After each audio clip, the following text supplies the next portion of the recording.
Hi, my name's Amanda Haig, and I run the business Fix Your Future, and I do the podcast Heal with the Real. And Heal with the Real is interviewing survivors to thrivers of any trauma or domestic abuse. And it's to hear those stories of how people have gone through that trauma and become survivors, and talking about the tools that really help them to move forward. And I think it's really important that we share all these tools so that we enable other survivors to heal and maybe take something away from these podcasts.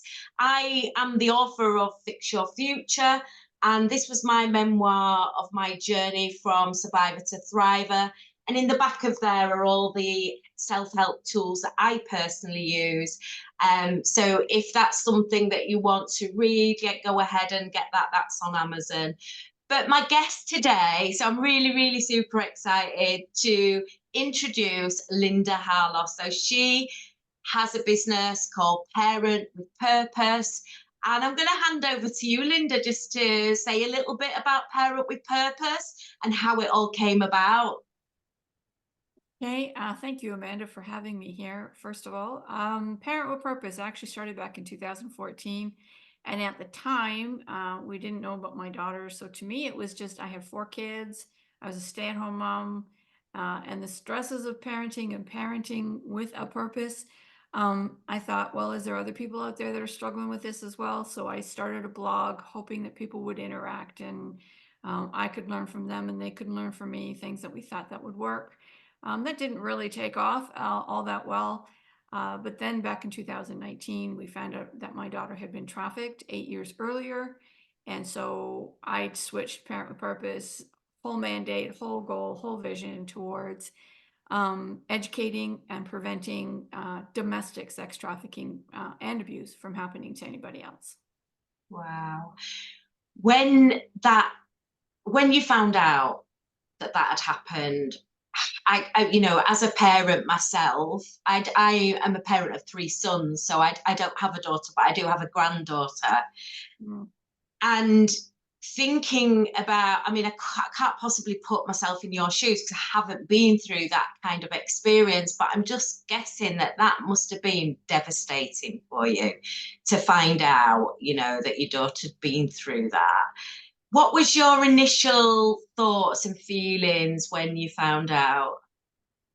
So the person who trafficked her actually was her boyfriend, and we never liked him from the very get-go. We didn't like him. We didn't like how he got himself into her life. We didn't like the fact that he was not respectful of our rules or how we live life, and he was doing everything he could to kind of get in between some of us.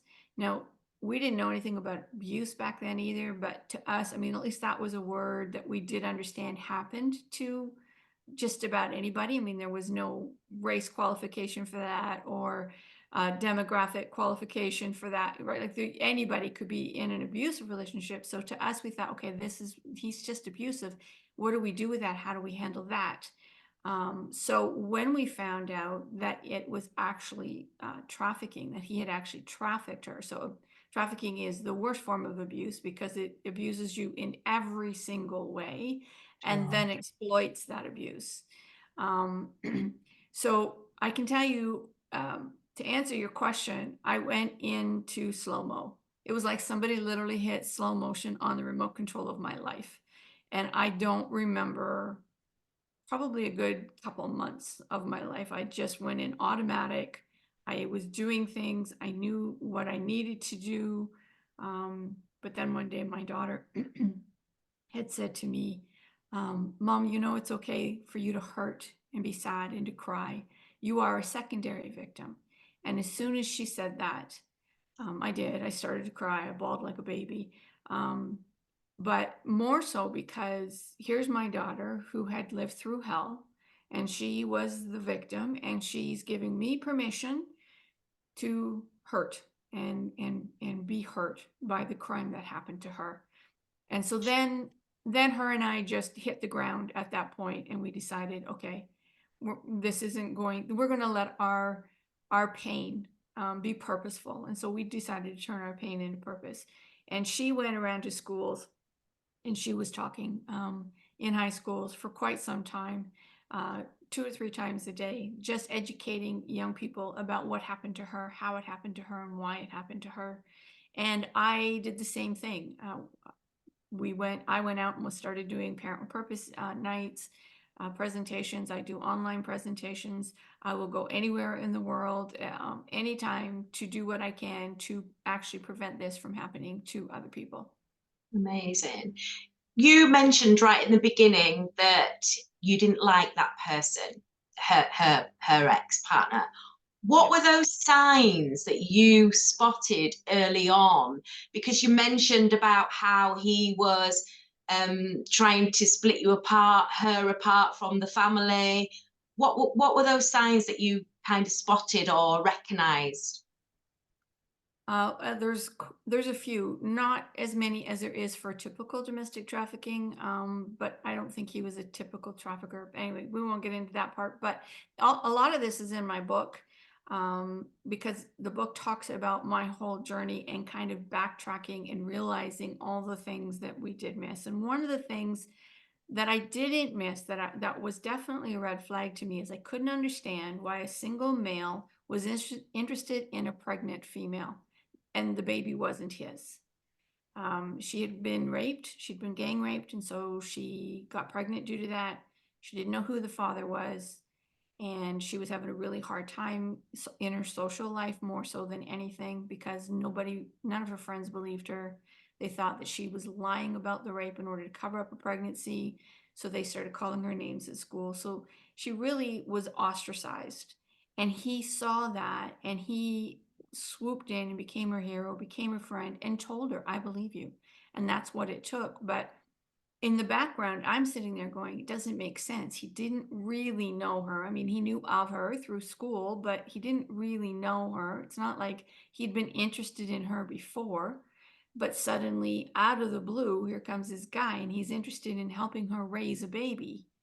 Um, and he was going to, take care of her and all of these things. So that was our biggest red flag.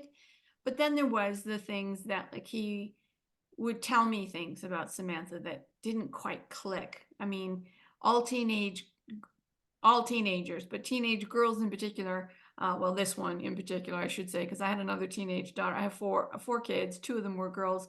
The youngest one didn't do this, but Samantha did push a lot of buttons, and she had a very independent personality and wanted to do things her own way.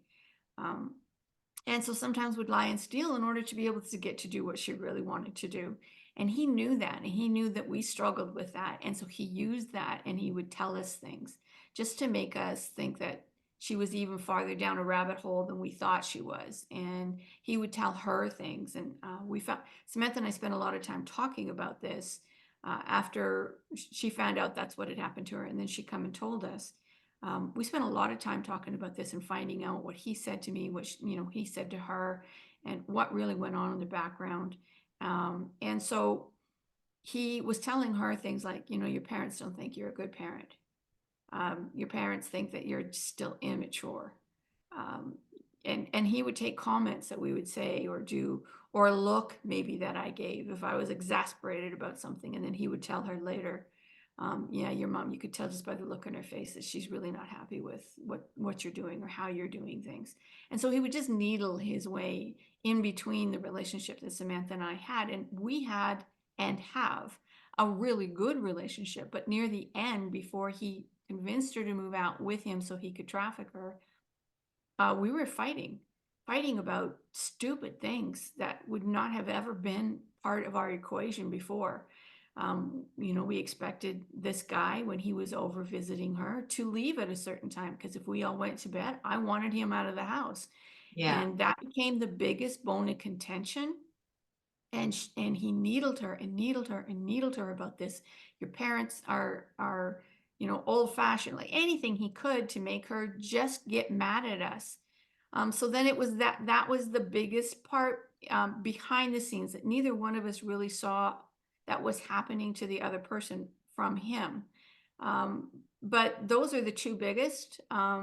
Just his, nitpicking about all the little things, and then why on earth does a single guy want to take care of a baby that's not his, when there was no interest before. So Oh, so huge gaslighting. yes, Yeah. lots of it. Um, Yes, and that is a thing, isn't it, from perpetrators that they will use against each other, to gain their trust. yes. Um, you mentioned your book there. Hmm. What's the title? Tell our listeners what your book is about. Well, obviously it's about your daughter, but what's the title of the book and where can we get it? All right. The title of the book is called Walk a Mile, A Mother's Journey into Her Daughter's Secret Life. And so it's obviously my journey parenting my daughter who went through something that was pretty horrific. From a parent's point of view, hoping that when other people read this book, they'll begin to go, maybe my daughter isn't just being hormonal. Maybe there's a bigger problem going on here. And educating yourself on what domestic sex trafficking really is was my biggest mistake. I hadn't done that.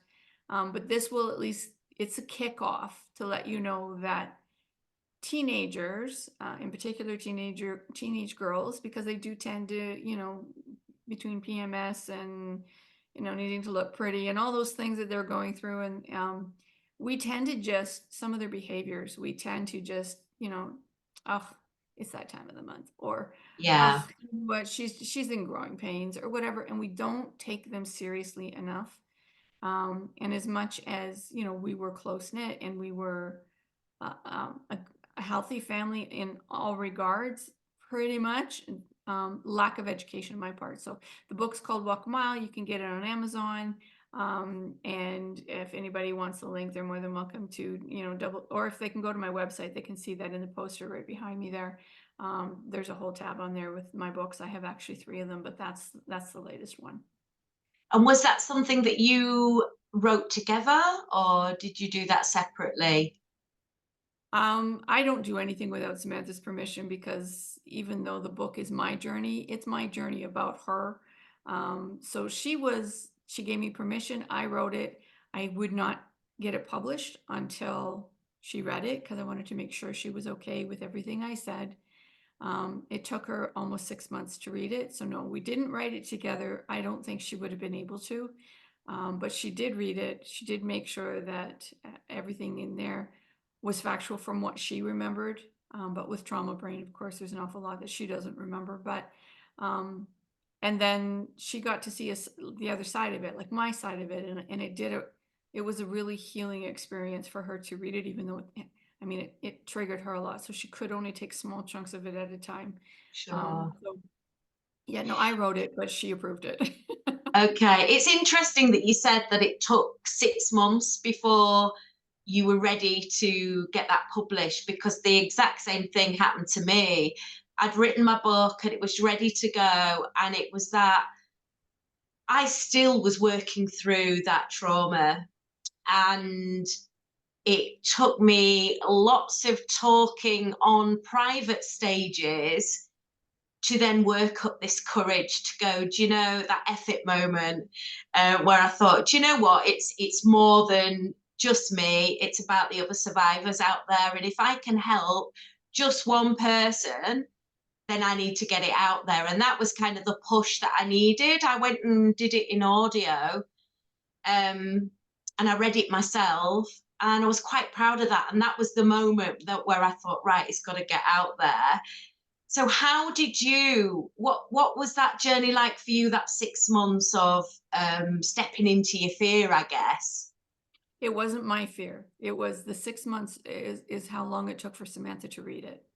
And Okay, I wasn't ready and willing to publish it until she had read it and sure. okayed it. But I have the other 2 books were books that I really struggled getting out because I have a hard time with most parenting books, and that's what those 2 are, parenting books, because I don't believe there's one style that suits everybody. And I believe, our kids, there is no manual for our kids. So for me to write a parenting book, but I really felt it was necessary for people to understand that it's okay. But the most important thing is that you got to parent your kids and you got to parent them with purpose. And you got to, don't just wing it and hope for the best. Think about some of these things. I'm not going to give you solutions to them. I'm going to tell you what I did and what worked and what didn't work. But I'm not giving you solutions, but think about these things, because we tend not to. We tend to just, when something lands in our lap, then we deal with it. And that's not the Sure. way to really parent with purpose. So those two books took me a bit to get out. The first one was 2019, and then the second one was 2023. And the reason is because of COVID in there. I mean, honestly, the second book shouldn't have come out earlier because parenting during COVID was completely different. But as far as the last book goes, it actually was very lethargic for me to write it. It helped me be able to process. I mean, those 2 months I was talking about where I went in slow motion, it helped me be able to process why I had probably done that. And it was because there was so much to unpack, even from my point of view as a secondary victim, and trying to figure out what I had done wrong, if I had done wrong, and then working through that guilt so that it became a powerful message instead of burdening me so badly that I couldn't sleep at night. So the book took me probably 4 months to write, and then a lot longer to get it edited because I'm not a great writer, so I had to get it edited twice by two professionals. But yeah, it honestly, I mean, like you, there was this process with me. There was this thing that I it was lethargic. It was healing. It was a tool that although I enjoyed writing it because it helped me look back in a more healthy way. Um, it was definitely a healing tool for sure. And I mean, that's what your podcast was all about. That was definitely a healing tool. Exactly. And and writing, I call it a page dump because you've got all these things in your head all the time.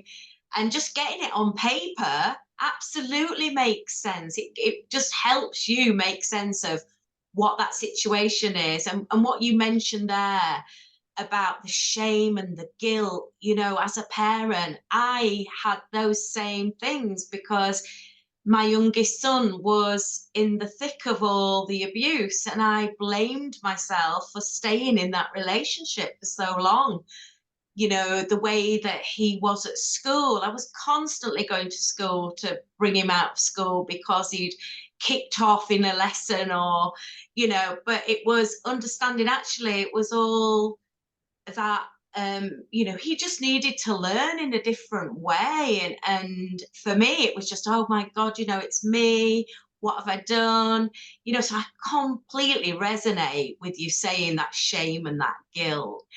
Mhm. So explain to me some of the things that really help you. You said that you went in slow mo, so you've mentioned the writing the book. Was there any other things that really helped you to move through that? And is there anything that Samantha used that she might mention that you used? For me, I think educating myself on what we missed was so important. I needed to know what domestic sex trafficking really was, how he did this, like what did we miss that this was even possible. We're a close-knit family, middle class. I was a stay-at-home mom, involved in their school and in the community and the church. Like, I didn't think something like this could touch a family like ours. Like, we're middle class. I mean, sex trafficking happens to homeless people and drug addicts. And so just educating myself on all of that first was part of the healing for me. That's what then took me down the road of figuring out what we did miss, what was definitely my fault, which was naivety and not learning. And then the thing that healed me the most is going, okay, so I have two options. And I've said this to my kids all of my life. I can let this make me bitter, or I can let this make me better. And I never choose bitter. So I thought, how do I let this make me better? And how can I help other people be better? So then it was just starting to do interviews on my talk show that I was doing. And I was doing those long before podcasts became a big thing. So I got a bunch of professionals who knew what they were really talking about when it comes to domestic sex trafficking. And they were on my talk show, and I got educated on that with them. I already knew some of it by that point, but then as I'm listening to them talk about it, and then I'm thinking about my daughter through it, pieces of the puzzle just started to fit together really, really well for me. And I got to see the whole puzzle done at that point. And then it just went, okay, so this part is what I have to own, and this part is what just happened because evil happens. And now I need to turn this around and I need to help other people. And so then developing presentations and then going out in there talking. And I can tell you every time, especially if it's a live presentation, when I go out and talk, I come home and I feel like I'm on cloud nine because I know I have probably prevented this from happening to one more person. So I take that guilt and the shame and everything else that I sometimes feel, and then I pour it into other people, the knowledge that I've learned from all of this, and then I can come home and go, okay, I know that I have prevented one more person. I know I have every time I speak. And that's the biggest healing thing for me. For Samantha, she did it for a year and a half. She did go and talk to kids for about a year and a half in schools. And I know that that was a huge help for her as well. Just knowing that you know, what you had to go through could at least be used for benefit somewhere, is a healing thing. But then when she really found out what it was, because I mean, she had lived with that secret for 8 years before she found out that that's actually what had happened to her. She thought she had just let her moral code slip for 3.5 months, and that somehow, you know, she didn't know what happened. And then suddenly a light switch come on and went, hey, wait a minute, I can call mom and go home.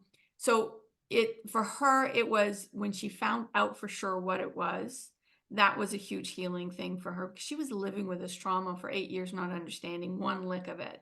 And Wow. and then when she discovered what it was, and then she started educating herself to deal with the inner healing she needed to do. She spent a lot of time journaling.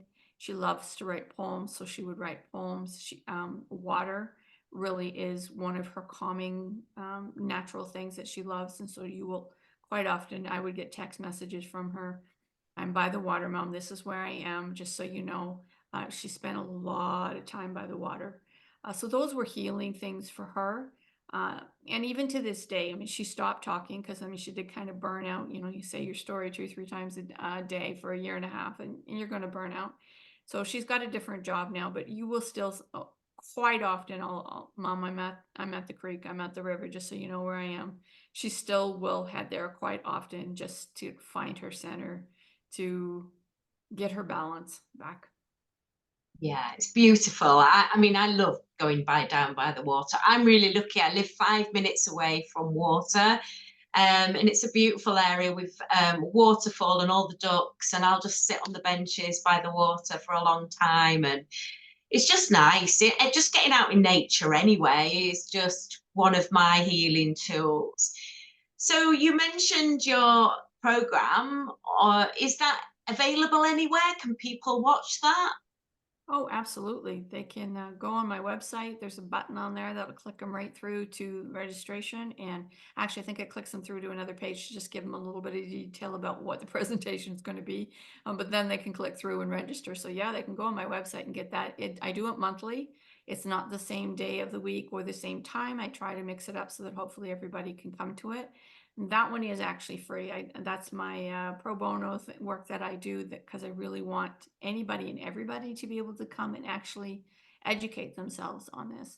And then as far as speaking, if anybody ever wants me to come and speak, I do have a speaking media tab on there, and they can check all that out and see what I do. But my website is full of that kind of information if they need it. Amazing.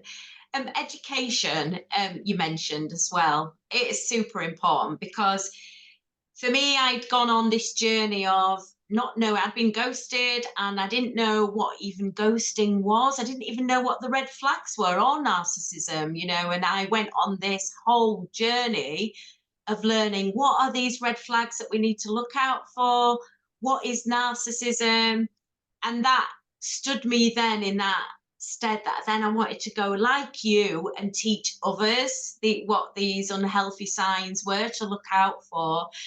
Educate myself is just super important. And same as you, it was my road to recovery and resilience.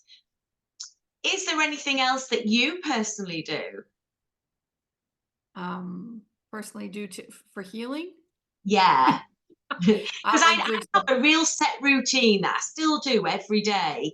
yes. Um, even now, because I know that sometimes I could be triggered, even Yep. though I feel like I put a lot of it behind me. What things do you use on a daily basis? Well, I'm very much into routine as well. So I will get up and I go for my walk, and it's almost an hour walk every single day. Fresh air, getting that blood pumping, just spending some time. Sometimes I'm praying, sometimes I'm just thinking, sometimes I'm working on work in my head, but I'm just walking. Then I come home and do a few stretches. Then I hop into the hot tub, and I have about 30 minutes in the hot tub where I allow myself to read and go into another world that isn't my own. I love fiction. And then I come back in, I have breakfast with my husband, and then I get right to work. And I am working typically right through to late afternoon, early evening, make dinner, and then I spend some time with my husband. So that's if I don't have a speaking engagement. That's if, there isn't other things that I need to do. Right now, this podcast I'm doing with you is part of my workday. I have a lot of podcasts and a lot of things that I do through the day for marketing or whatever. So I'm not always dealing with the grungy, grimy, topic of domestic sex trafficking. Sometimes I'm doing the marketing part. And so there's a lot, I do all of this myself. So but it keeps me busy. It keeps me doing what I know I need to do. And when my feet hit the floor every single morning, just before I go for that walk, one of the first thoughts that go through my head is, I need to ensure that I educate one more person today.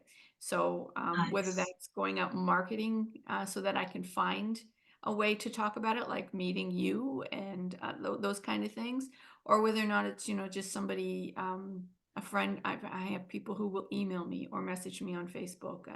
A lot of acquaintances now know what I do, and something has happened to their grandchildren or to their children, and they'll message me and say, Lynda, is this trafficking? So it happens in many different ways. But to me, when a day goes by and I know I have reached somebody, that's a really good day. If Yeah. it's a day that's gone by and I've just done some marketing and I'm working towards getting to do, like, I have a 5-day tour in May. I'll be hitting 5 cities where I'm the keynote speaker. So, so it took a lot of work to get that set up. So some days I don't get to know that I've actually reached somebody, but it's because now I'm working towards reaching even more people. So that's what I spend my day doing. And by doing all of that, I feel like I not only can live in peace, I feel like I have a purpose, and that I don't have to. I mean, it was a horrible thing that happened to her. And it's a horrible way to have to live through guilt and shame, but I don't have to hold that. I can throw that away and just be there to help somebody. So when I can spend my day doing that, it's a good day. Nice. And it's super important for self-love before you start your day. For me, definitely, I need to fill, we can't pour from an empty cup. So you need to fill your cup first. And I always start with a meditation on what I'm grateful for that day. And even just opening your eyes, something's just as simple as that, because the next day's never promised, is it? So, for me, just being grateful for a few things before I even get out of my bed just helps me get on that level footing before I begin my day. Yep. What are some of the signs you've mentioned? That there are. You did all that learning, and you now know the signs to look out for. For other parents that may be listening and worried that they may see some unusual signs, what are those signs to look out for? Okay. Well, there's a lot of them, and I won't go through all of them. And honestly, a lot of them are very similar to abuse. And the reason is because sex trafficking is really just the worst form of abuse. So they will start off doing the same things, the luring, the gaming, making you think that they're your hero, all of those things. But the red flags for onlookers looking on is the biggest red flag is behavior change. So when you have somebody who's suddenly, aggressive with you, um, they're saying things to you that are so out of character, or their schedule is kind of all over the place and you have no idea why. Like, nothing makes sense. When they start telling you stories and you realize there's huge holes in the story, nothing seems to be adding up properly. um, if they have a tattoo, that they can't explain. Most people typically have a tattoo and there's a story behind it and why they picked it. Um, Traffickers do like to tattoo their girls, so we call it branding. So if they have a tattoo that they can't explain, if their passports, ID, driver's license, health, here in Canada we have health cards, any of those are missing, traffickers like to take those so that they can't go to the doctor without them, and or so that they can't flee and leave, the city, the country. Um, if they're changing a group of friends, suddenly, they had a whole bunch of, friends, they were really close for a long time, and then suddenly it seems like almost overnight they have a different group of friends, um, and or boyfriend girlfriend, like a relationship. It seems to come out of nowhere. You have no idea where it came from. Typically, traffickers know their like even abusers, they know their victims. I mean, it's like in the high 90s of people who are abused and trafficked by people they know or have known, like they know them somehow. So in my daughter's case, he knew her because he would see her out in the smoking area at the school, and so because other people knew him, she felt a little bit of a safer. Well, he's not a stranger, right? Because we taught our kids stranger danger. um, so if suddenly a boyfriend girlfriend kind of changes very quickly, they don't want to talk about this person. They Or at the beginning, and in abusive relationships, this typically happens at the beginning. Everything is amazing. Everything is rose-colored glasses. This guy is like, wow, like out of my dreams. Like he is everything I wanted. And, unbeknownst to the victim, it's because he figured out what she wanted and fed it to her to make him sound like he was the hero. But then suddenly the victim will seem very closed off. Like they don't want to go out to those events anymore. They don't want to go to friends' houses anymore. They're acting like almost 100% different than what they were before. So those are your biggest red flags, and it doesn't mean if you see these that somebody is being abused or trafficked. And I don't want anybody panicking about that and going, "Oh my goodness, my daughter must be trafficked." That's not necessarily the Sure. case. But it does mean that, you know what, now you have the opportunity to sit down and have a conversation with him and say, so, I was listening to this woman today and she was telling me some of these things that, might be a reason for concern. So I'm going to ask you some questions. Or if you're unsure of how to approach this subject, come to my presentation with your daughter, because I have a lot of people who will bring their kids because they're not sure how to do this, or Yeah. they don't want to miss something, right? And then that way it takes the pressure off of you trying to start that conversation. I'm basically starting it for you, because that's actually what part of the presentation is showing you things that you can do with your kids to try to get those conversations going, or to keep those lines of communication open, because that's another red flag, is Okay. you just can't seem to talk to them anymore. Like they don't have the time, or they don't want to. They've shut themselves off.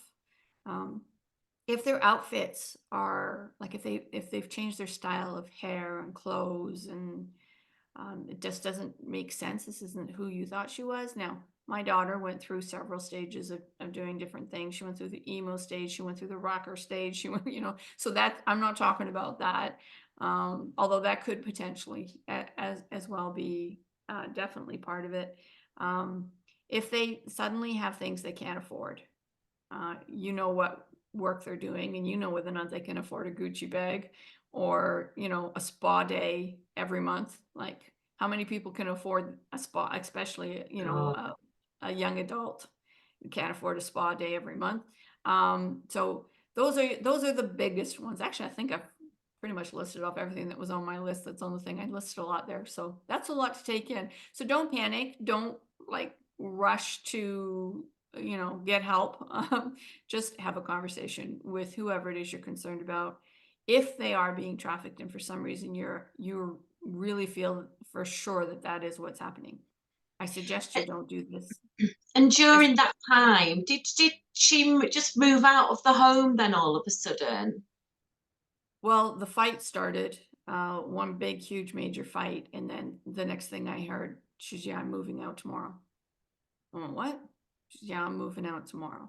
So yeah, that was a sudden kind of thing that happened. Um, she And that's the final thing that they will do, is they will do anything and everything they can to literally have control over them. And control can't happen if they have a support system around them 24/7. And we were around here 24/7. So he needed to fix that. That was his last obstacle in his way. And like you say, that's exactly the same for perpetrators of domestic abuse. You know, they separate from the family, or they do whatever they can to get that family against you, or your friends as well. Actually, you know, it's that whole circle of support network that they're fighting to get you away from, you know, so that you haven't got that support network and you've got nobody to turn to.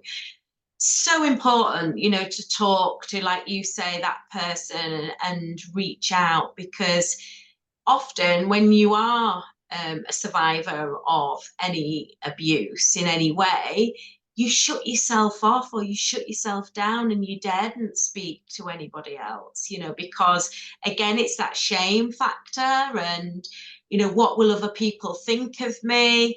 Or will they believe me? Or why didn't she leave earlier? You know, that's a question that people say. And it's just the most hurtful question that anybody could ask a survivor of any trauma. Why didn't you leave? You Well, know, I'm not that's sure, because we has that don't know. question, you know, has that happened to you? Oh, absolutely. Well, absolutely. And I mean, I know other people who are in abusive relationships right now. I know they're in abusive relationships. And I sit here and go, I don't understand why they're still with them, because have seen the other side of that, and am aware that you can have life after abuse. These people aren't there yet. They don't Yeah, realize they can have life after abuse, and yeah, they don't know how to get out. It's lack of knowledge, it's fear. I mean, the fear of not knowing who to go to get help, the fear of not knowing what to say, the fear of being shamed and blamed that all of this is on you, because other people, you think other people are going to think that because you think that of yourself, because that's what they've conditioned you to do. That's what the yeah, way they brainwashed you to think. So I've never been in an abusive relationship. I've seen from a distance what was going on with my daughter. I have other family members. I have a brother who was abused by his first wife. I know that this happens, and I know it's difficult to leave it because you just don't think there's life after this. You can't envision a life after this. And yeah, it's and I can promise you, Amanda, I still think it in my head, although I know I'm not supposed to. I go, why haven't you left? Because when you're not in that situation, it seems so very clear to us looking on that there is other things that you can do. You're a phenomenal human being. You've got skills up your wazoo. Like, you could take care of yourself. But we don't understand because we've never been in those shoes, which is why my yeah, book is called Walk a Mile. You know, yeah, you cannot understand until you've walked a mile in somebody else's shoes. And I have never walked I've never been in an abusive relationship. So I look on and go, I just don't get it. I understand it now. I totally understand it now. But I still, inside, my heart breaks when I see it happening to somebody, and I just want to pull them up and bring them home and show them life can be better. You don't have to of live with that. Yeah. Yeah, yeah, you do. And, you know, it can be financial reasons as well. And I guess, you know, Oh, like your, it was your brother-in-law, did you say, or brother? mhm. I'm Did you sorry? say you mentioned your brother that was abused, or was it your brother-in-law? Brother. Brother. And it's worse, I think, for men, you know, Yes. to even say, I've been abused, because the shame of having to admit that actually you've been abused by a woman, you know. And there's been a lot in the media at the moment with, you know, support for men as well. And, Yes. you know, I think there needs to be more support for men survivors out there. Do you know, have you got anything else? Because we're nearly coming to the end of the podcast. It's been amazing to talk to you, Lynda. Is there anything else that you want to mention that we've not come across? Or do you want to tell everybody your website, first of all, as well? And if there's any other things that you want to add that we've not mentioned, please go ahead. All right. Oh, well, my website is parentwithpurpose.ca, and you can see that behind me on my poster back there. It is a Canadian website, that's why it's .ca. But if you look up Lynda Harlos, Parent with Purpose, anywhere on Google, you'll find me. Or I'm on LinkedIn, I'm on Facebook. I tend to limit myself to just those two because social media is a time sucker, and I would rather be doing other things than being on social media marketing myself. But anyway, Mm. I truly believe that the number one thing we kind of have gotten away from because of the way society is set up, we need two incomes coming into a family. We do not have the time to really have healthy relationships. We need to figure out how to get back to having time for relationships. Our relationships need to be healthy. Our kids need to see healthy relationships. When they don't see what a healthy relationship is, they think that abuse is normal, or that all of these other things, not spending time with somebody, is normal, and it's not. You cannot have a healthy relationship without great communication, and you can't have great communication without time. So if you have to give up something, and I know you need a roof over your head, so it won't be your job, but if you have to give up something or find ways to spend time with the people that you care about the most, the people that you want to have a healthy relationship with in your everyday things, so that you're, killing two birds with one stone, cooking a meal with your daughter and start talking about her day or whatever. It's really important. Here's what I do know. Traffickers and abusers will do absolutely everything they can to become this person's hero. They will take the time. Yeah. They will make sure this person feels special, and that they feel like they have somebody who loves and cares for them unconditionally without criticism. We have to do better. We have to do at least what the trafficker will do and more, or they have the chance of being swept away from us by an abuser or a trafficker. I think, and just to add to that, I think boundaries are so important, setting those personal boundaries of what you will accept and what you won't accept. And knowing that you don't need to have a relationship to be whole, you Mhm. just need to make yourself whole first, then lay out those boundaries of what you want to bring into your life. And that person, whoever that may be, brings not makes you whole, but just brings that extra something into your life to make it better, not to make it worse.